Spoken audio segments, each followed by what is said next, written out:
Hello everyone and welcome back to our channel. आज बहुत दिनों के बाद मैं आपके लिए एक बहुत ही इंपॉर्टेंट सेशन लेकर के आया हूं और ये सेशन खास करके उन बच्चों के लिए जिन्होंने क्लास 10th में इंफॉर्मेशन टेक्नोलॉजी सब्जेक्ट को ऑप्ट करा हुआ है। It means I am talking about subject code 402। तो अगर आपके पास सब्जेक्ट कोड 402 है क्लास 10th में तो ये वीडियो आपके लिए काफ़ी ज़्यादा इंपॉर्टेंट वीडियो बनने वाला है। Subject code 402, that is information technology. Information technology में we have a chapter that is called as database. ये database chapter exam point of view से एक बहुत ही इंपॉर्टेंट चैप्टर है और इससे थ्योरी और प्रैक्टिकल दोनों में ही बहुत सारे क्वेश्चंस रिम आउट होते हैं। और इस डेटाबेस को समझने के लिए हम लोग आज एक एप्लीकेशन को डिस्कस करने वाले हैं which is called as open office org base. Open office org का जो बेस एप्लीकेशन है हम लोग आज के इस वीडियो में इस ओपन ऑफिस ओआरजी बेस का यूज़ करेंगे एज अ डेटाबेस टूल, और जहाँ पे मैं आपको सारे के सारे बेसिक कंसेप्ट्स जो कि आपके सब्जेक्ट कोड 402 के अंदर कवर करे गए हैं, हम लोग उन सारे बेसिक कंसेप्ट्स को ट्राई करेंगे इस सिंगल वीडियो में कवर करने का।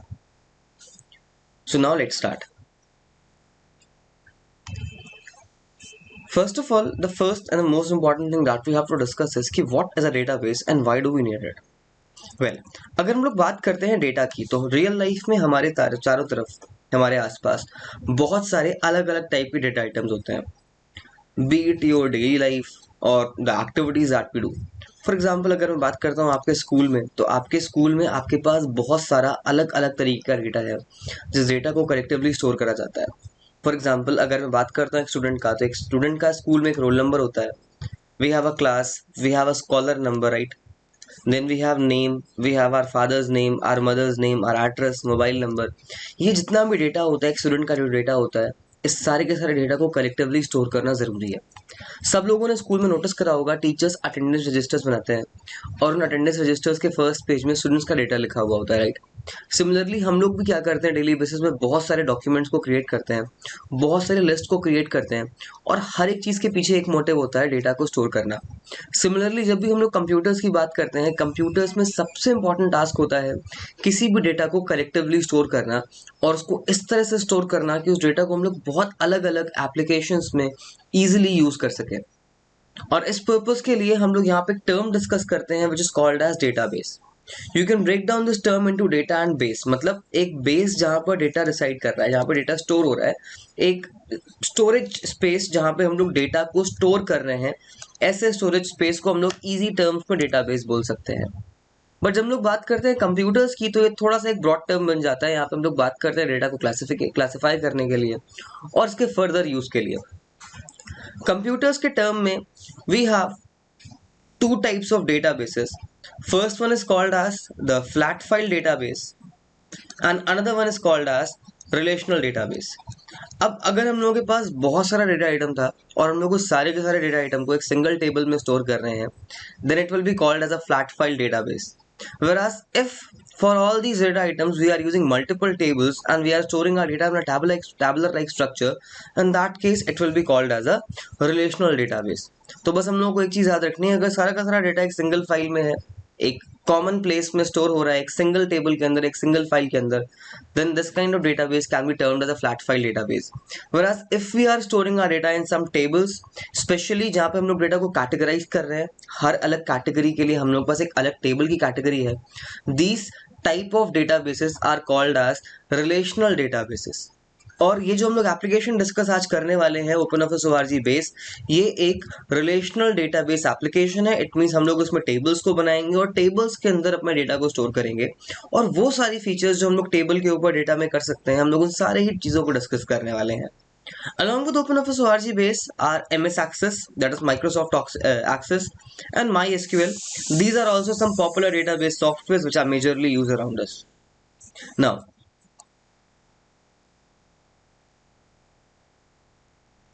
so let's discuss about this term RDBMS first of all.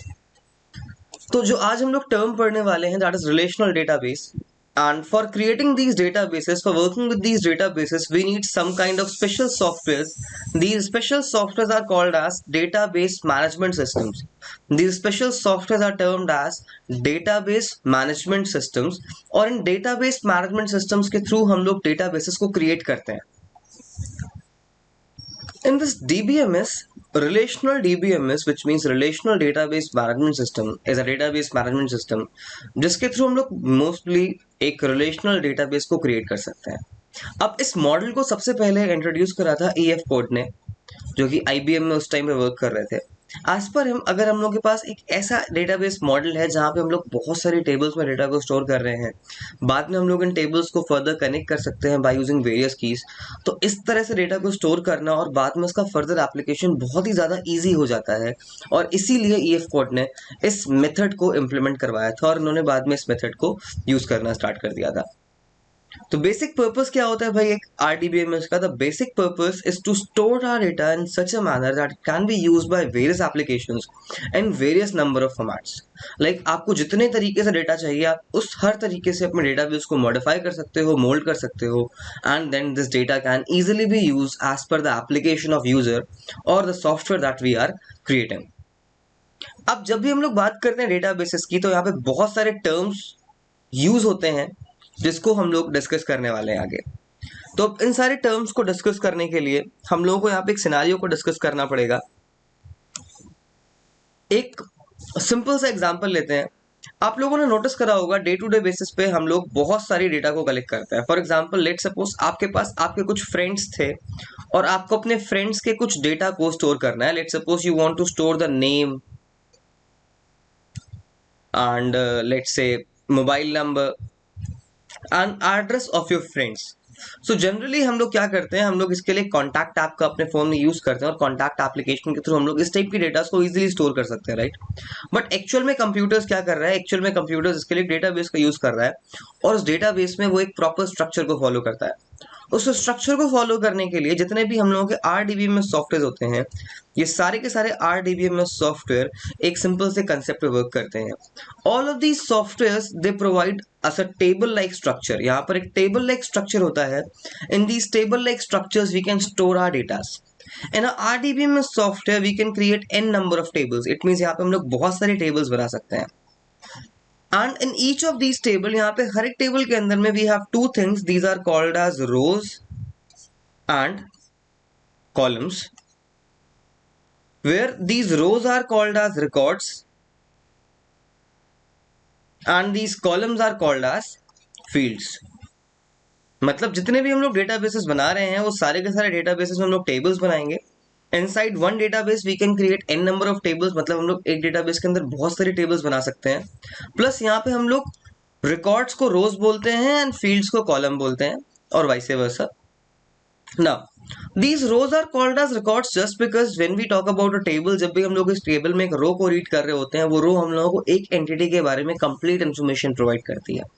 Whereas when we talk about a field, तो जब भी हम लोग एक फील्ड को रीड कर रहे होते हैं, एक फील्ड हम लोगों को एक एंटिटी के बारे में, लाइक अगर हम लोग बात कर रहे हैं रोल नंबर की, तो वो सिर्फ और सिर्फ रोल नंबर्स को कैरी करेगी, वो और किसी अदर डेटा आइटम को वहाँ पे स्टोर नहीं करेगी, ना ही वो उसको वहाँ पे रिप्रेजेंट करेगी। फॉर एग्जाम्पल जो टेबल अभी आप लोगों को विजिबल है, ये एक सिंपल सा एग्जाम्पल है हम लोगों की डेटाबेस टेबल्स का। और आप लोग इस टेबल में नोटिस कर सकते हैं, इस टेबल में we have total 3 rows which are carrying some data items। यहाँ पे टोटल 3 rows है जिसमें कुछ डेटा आइटम स्टोर हैं और इन रोज को हम लोग यहाँ पे बोलते हैं रिकॉर्ड्स। Whereas ये जितने भी आप लोगों को ऊपर हेडिंग्स दिखाई दे रही हैं, all of these headings are called as field names. इनको हम लोग यहाँ पे बोलते हैं फील्ड नेम्स और column names. These are the field names and these field names are creating some columns here। यहाँ पे इसमें टोटल देखिए 4 कॉलम्स बना रखे हैं और हर एक कॉलम के अंदर एक स्पेसिफिक टाइप का डेटा स्टोर है। अगर मैं बात करता हूँ फर्स्ट वाले कॉलम के लिए स्टूडेंट नेम, तो इसमें सिर्फ और सिर्फ स्टूडेंट का नेम लिखा हुआ है।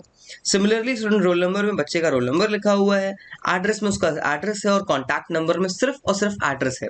तो यहाँ से हम लोगों को एक चीज याद रखनी है, जब भी हम लोग यहाँ पे बात करते हैं टर्म रिकॉर्ड की, तो रिकॉर्ड का मतलब होता है एक यूजर के बारे में कंप्लीट सेट ऑफ इंफॉर्मेशन। मतलब अगर हम लोग यहाँ पे इस टेबल में बात करते हैं राहुल की, अगर आप यहाँ पे देखिए तो हम लोग यहाँ पे एक राहुल नाम की एंटिटी यहाँ पे विजिबल है। अगर हम लोग बात कर रहे हैं राहुल की, तो जो फर्स्ट रिकॉर्ड है राहुल के बारे में कंप्लीट सेट ऑफ इन्फॉर्मेशन हम लोगों को शो कर रहा है कि राहुल का रोल नंबर ये है, उसका एड्रेस ये है और उसका मोबाइल नंबर ये है। But if I talk about a field, अगर हम लोग बात करते हैं फील्ड की, तो ये जो फील्ड होती है एक स्पेसिफिक डेटा आइटम को शो करती है। इट मीन्स अगर हम लोग स्टूडेंट नेम वाली फील्ड की बात करेंगे तो ये सिर्फ और सिर्फ हम लोगों को स्टूडेंट्स के नेम ही शो करेगी। यहाँ पर एक डेटाबेस में हर एक फील्ड का एक स्पेसिफिक टाइप होता है and that type is called as data type. In our database software every field, हर एक फील्ड में, हर एक कॉलम में जो वैल्यू स्टोर हो रही होंगी उनका एक स्पेसिफिक टाइप होगा and that type is called as data type. Now in this OpenOffice ORG base application that we are discussing just now, in this we have n number of data types that we have to discuss one by one. So let's quickly move to our PDF and then with the PDF only we will discuss all of those data types now.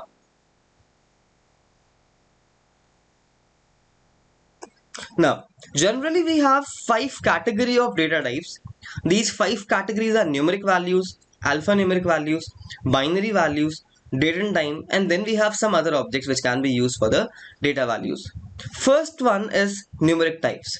Generally, whenever we have to store number values, for storing the number values, we will use this numeric data type. In this numeric data type, we majorly have to talk about 3 values. That is Boolean values. Boolean का मतलब होता है true या false state में, जहाँ पे हम लोग को आंसर्स मिल रहे हो, इट मीन्स बाइनरी नंबर्स के फॉर्म में. Whereas we have integer values and then we have float values. Integer values means वो नंबर्स जो इंटीजर के फॉर्म में है जिसमें डेसिमल पॉइंट्स नहीं आएंगे, and then float values means वो रियल नंबर्स जहाँ पे डेसिमल वैल्यूज का हम लोग यूज कर सकते हैं. तो इस टेबल में जो आप लोगों को फर्स्ट 4 जिनको मैंने मार्क करा, these are 4 integer data types, whereas these are 4 float type of data types. And whereas if we talk about this numeric one, ये numeric one एक तरीके से न्यूट्रल डेटा टाइप है जिसमें हम लोग फ्लोट या इंटीजर किसी भी टाइप की वैल्यू को इजीली स्टोर कर सकते हैं. So these are some data types which are generally used for storing numbers only. Next category we have for the alphanumeric types. Now normally we have to type some names, some characters, some paragraphs generally when we are filling a form. तो जब भी हम लोग कुछ भी normal data को type कर रहे हैं जहाँ पे नंबर्स नहीं है, जहाँ पे अल्फाबेट्स हैं, सिंबल्स हैं, नंबर्स हैं, यानी बहुत सारी चीज़ों का कलेक्शन है, in that case we can use these alphanumeric types. So in general we have 4 types of alphanumeric data types. These are long varchar, which is also called as memo. Then we have char, which is called as a text field. Then we have varchar, which is also a text field, and then we have varchar ignore case, which is also a text field. In this varchar ignore case, all the values that you will write, whether it is capital or small, all will be considered as same. Whereas if I talk about this character, these characters are generally used for the short values, it means for the small strings. Whereas this varchar is generally used for the big strings. And when we talk about this long varchar is a very big field which can store up to 1 GB or 2 GB of data, depending on the database that we are using. Then we have the next category as binary types. Now this binary type is not a part of the syllabus for now in detail, so that's why I will not discuss this in much detail. So I'm skipping this for now. Next we have date and time. Now many a time when we are creating our tables, हम लोगों को अपनी tables में date and time को store करना पड़ता है. For example, जब भी हम लोग Amazon से shopping करते हैं तो Amazon की shopping में Amazon क्या करती है भाई, कस्टमर ने जिस डेट पे प्रोडक्ट को परचेज करा है, जिस डेट एंड टाइम पे, वो उस सेम डेट एंड टाइम को अपने डेटाबेस में स्टोर करती है और बाद में वो उसी डेट एंड टाइम के बेसिस पे सारे के सारे ऑर्डर्स को ट्रैक करती है, राइट. तो भाई वहां पर Amazon क्या कर रहा है, Amazon हम लोगों के डेट एंड टाइम को स्टोर कर रहा है. इट मीन्स वो यहाँ पर डेट एंड टाइम डेटाबेस का यूज करता होगा. Now, at last we have a other category. In this other category we can store OLE objects. It means अगर हम लोग को कोई image स्टोर करनी है, कोई फाइल स्टोर करनी है, या कोई और ऐसी वैल्यू जो कि एक टेक्स्ट के फॉर्म में नहीं है, एक न्यूमेरिक वैल्यू नहीं है, अगर हम लोग को ऐसी कोई भी वैल्यू स्टोर करनी है, then for these values we can use these other data types. So it means we have a number of data types which can be used depending on our requirement. Now here we have a very simple table जिसमें हम लोगों को ये check करना है कि values किस type की होंगी. अब अगर आप इस टेबल को नोटिस करें तो इस टेबल में ये जितने भी आप लोगों को कॉलम्स दिख रहे हैं, these columns will be called as fields, whereas these rows we can term them as a record for now. Now on this table, these values which are written in this order ID, all of these values are numeric in nature, so we can say that इस वाली field का type numeric हो गया, इस वाली field का type text हो गया. अगर आप इसको देखते हैं कस्टमर एड्रेस, ये भी टेक्स्ट टाइप का है. बट अगर मैं बात करता हूँ फोन नंबर की, फोन नंबर का यहाँ पर टाइप हो गया न्यूमेरिक.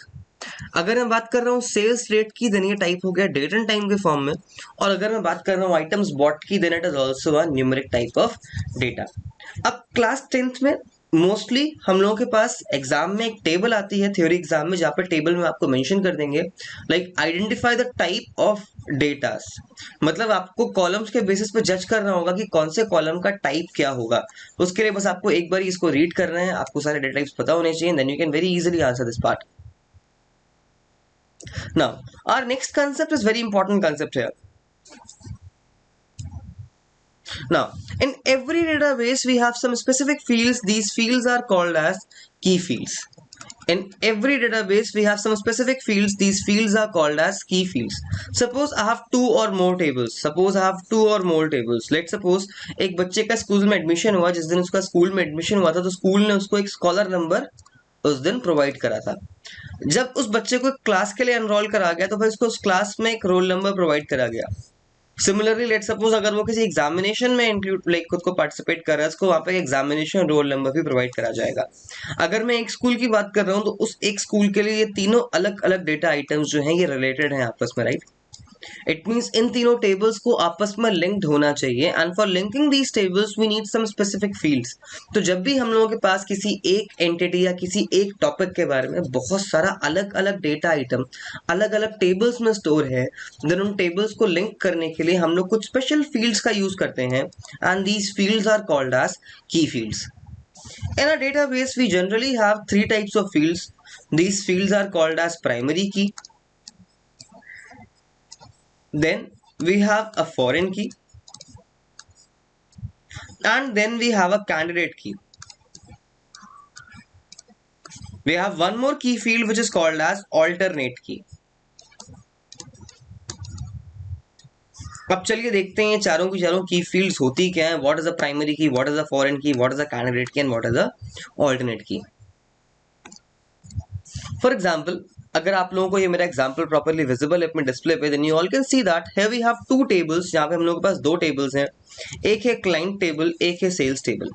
इस क्लाइंट टेबल में ऑब्वियस सी बात है कुछ क्लाइंट्स की इंफॉर्मेशन है। सिमिलरली सेल्स टेबल में हम लोगों के पास उन्हीं क्लाइंट्स से रिलेटेड यहाँ पे कुछ और डेटा अवेलेबल है। Now if we talk about this table over here, इस client table में हम लोगों को हर एक client को आइडेंटिफाई करने के लिए एक स्पेसिफिक यूनिक नंबर प्रोवाइड करना पड़ेगा। अब यहाँ पर हम लोग जिस यूनिक वैल्यू का यूज करेंगे हर एक क्लाइंट को आइडेंटिफाई करने के लिए, that unique value can be called as a candidate key. That unique value can be called as a candidate key. Now, out of these candidate key values, we can make one of these key as our primary key. अब जितनी भी हम लोगों के पास candidate keys होंगी, इन सारी candidate keys में से हम लोग किसी एक की को अपनी प्राइमरी की अपने टेबल में बना सकते हैं। अब अगर मैं बात कर रहा हूँ क्लाइंट वाले टेबल की, then in this table we just have one key, that is this client ID. तो हम लोग इस क्लाइंट आईडी को यहाँ पर as the primary key consider कर सकते हैं। इट मींस अब ये जो की फील्ड है क्या करेगी, पूरे के पूरे टेबल में एक यूनिक डेटा आइटम को स्टोर करने का काम करेगी इस कंडीशन में। Now let's talk about our next table, that is sales table. अब हम लोग बात कर रहे हैं सेल्स टेबल की, यानी हम लोग इन्हीं क्लाइंट्स की सेल्स रिकॉर्ड्स को मेंटेन कर रहे हैं। Now again for this table we need some special keys, but अगर हम लोग इस टेबल की अब यहाँ पे बात करें तो इस टेबल में हम लोगों के पास दो कीज हैं, एक है order ID and second one is this client ID. Now because ये जो क्लाइंट आईडी था ये प्रीवियस टेबल में ऑलरेडी प्राइमरी की था, इसलिए हम लोग क्लाइंट आईडी को इस वाली टेबल में एक नया नाम देंगे and that will be foreign key.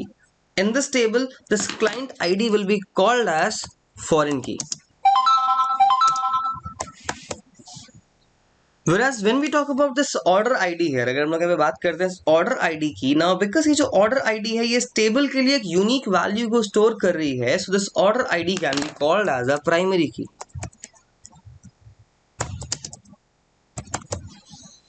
Fine. तो ये जो ऑर्डर आईडी हो गया, बिकॉज ये इस वाली टेबल के लिए एक यूनिक डेटा आइटम था, इसलिए हम लोग इस ऑर्डर आईडी को इस टेबल के लिए बोल देंगे प्राइमरी की, वेराज क्लाइंट आईडी को इस वाली टेबल के लिए we can term it as a foreign key, right. Now here we have one more thing that we have to keep in our mind.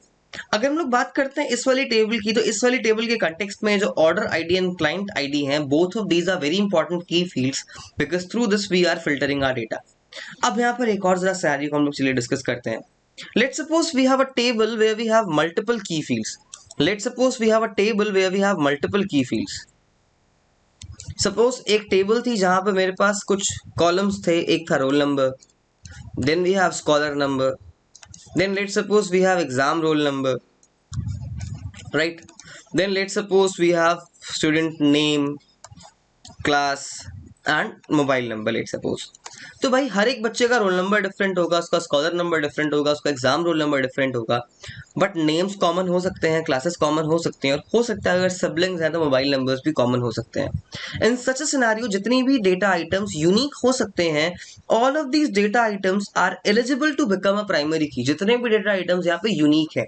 Now because in this table we have these three values which are unique in nature, so we can call these three values as candidates key. तो जितने भी data items unique हैं, हम लोग उन सारे के सारे डेटा आइटम्स को कैंडिडेट की रेफर करते हैं, उनको हम लोग यहाँ पे कैंडिडेट की बोलेंगे। और इन सारे कैंडिडेट कीज में से एनी वन की कैन बी प्राइमरी। इनमें से कोई भी एक जो की होगी वो प्राइमरी की बन जाएगी। और जैसे ही मैंने इनमें से किसी एक की को प्राइमरी की बोल दिया, तो जो बची हुई हमारे पास फील्ड्स बचेंगी, we can call them as alternate key. For example, suppose मैंने यहाँ पे रोल नंबर को प्राइमरी की बना दिया। अगर मैंने रोल नंबर को प्राइमरी की बना दिया, then the scholar number and exam roll number, these can be called as alternate keys. So it was all about the key fields. यहां तक का हम लोगों ने कुछ थ्योरेटिकल कंसेप्ट को समझा है। आई गेस यहां तक का आपको सब कुछ समझ में आया होगा। Now after this we have to discuss about this topic in a practical manner.